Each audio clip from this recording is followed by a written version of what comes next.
Hello दोस्तों, trending AD में आप सबका स्वागत है। हाल ही में शमशेरा में दरोगा शुद्ध सिंह के रोल में दिखाई दिए संजय दत्त आज यानी 29 जुलाई को 63 साल के होने जा रहे हैं। फिल्मों में भले ही संजय दत्त फ्लॉप हो रहे हैं, लेकिन पर्सनल लाइफ में वे एकदम हिट है और पत्नी मन्नता के साथ अपना रिश्ता बखूबी निभा रहे हैं। लेकिन क्या आप जानते हैं कि एक बार संजय दत्त मन्नता की एक सी ग्रेड फिल्म से इस कदर शर्मिंदा हो गए थे कि उन्होंने लाखों रुपया खर्च कर न केवल उसके राइट्स खरीदे बल्कि मार्केट से उसकी सभी सीडी और डीवीडी तक वापस बुलवा ली थी। चलिए आपको बताते हैं संजय दत्त और मन्नता के रिश्ते की पूरी कहानी। कहा जाता है कि उम्र में लगभग 19 साल छोटी मन्नता संजय दत्त की जिंदगी में तब आई थी जब उनका दूसरी पत्नी रिया पिल्लाई से तलाक भी नहीं हुआ था और वे डांसर नदिया दुर्रानी को डेट कर रहे थे। दुबई में पली बड़ी मन्नता 1999 के आसपास फैमिली के साथ मुंबई आई और फिल्मों में किस्मत आजमाने लगी। जारी रोड पर एक छोटे से फ्लैट में रहने वाली मन्नता ने 2002 में C grade film lovers like us में काम किया। इस फिल्म से संजय दत्त को शर्मिंदगी महसूस हुई और उन्होंने 20 लाख रुपए में इसके राइट्स खरीद लिए। इतना ही नहीं, कथित तौर पर संजू ने फिल्म की सीडी और डीवीडी भी मार्केट से वापस बुलवा ली।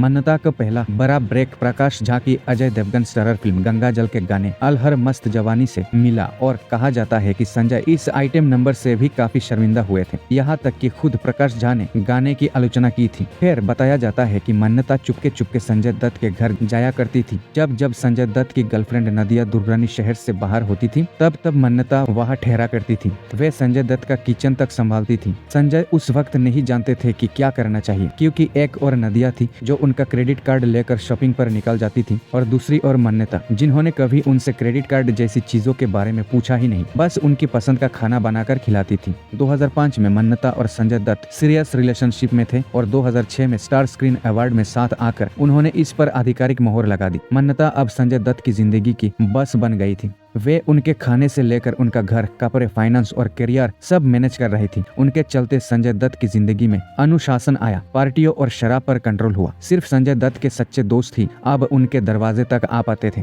एक इंटरव्यू में मन्नता ने बताया था संजय दत्त को अपने फाइनेंस की कई समझ नहीं थी। अगर उनके बैंक खाते में बड़ी रकम नहीं थी तो इसका मतलब ये नहीं था कि उन्होंने कमाई नहीं की। उन्होंने कमाई की, लेकिन उनके आसपास कई ऐसे लोग थे जो उनका इस्तेमाल कर रहे थे। मैं संजय और उन्हें लूटने वालों के बीच एक रोरा बनकर आई। 2010 की एक रिपोर्ट के मुताबिक मन्नता ने संजय दत्त के सभी करीबियों को हटा दिया। इनमें उनके जीजा कुमार गौरव भी थे, जो 1993 में उनके लिए जेल में खाना लेकर जाया करते थे। मन्नता ने संजय दत्त की पुरानी सेक्रेटरी को भी निकाल दिया, जो उनकी कारों, पैसों और तरीकों को कंट्रोल करती थी।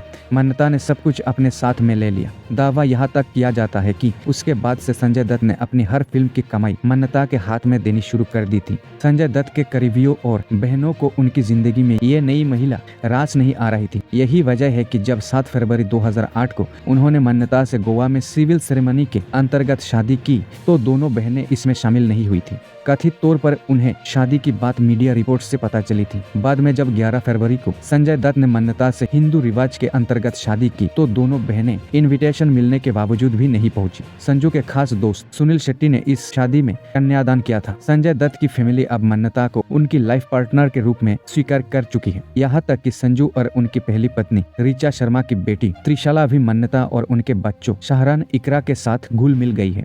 ये जो जानकारी आपको दी गई है, ये आर्टिकल आथर यासर उस्मान की किताब the crazy untold story of Bollywood's bad boy Sanjay Dutt के एक अंश के आधार पर बनाया गया है। मेरा चैनल इसके किसी भी दावे की पुष्टि नहीं करता। ऐसे ही मजेदार अपडेट्स के लिए मेरे चैनल को सब्सक्राइब करें और अगर ये जानकारी आपको अच्छी लगी है तो एक लाइक जरूर करें। धन्यवाद।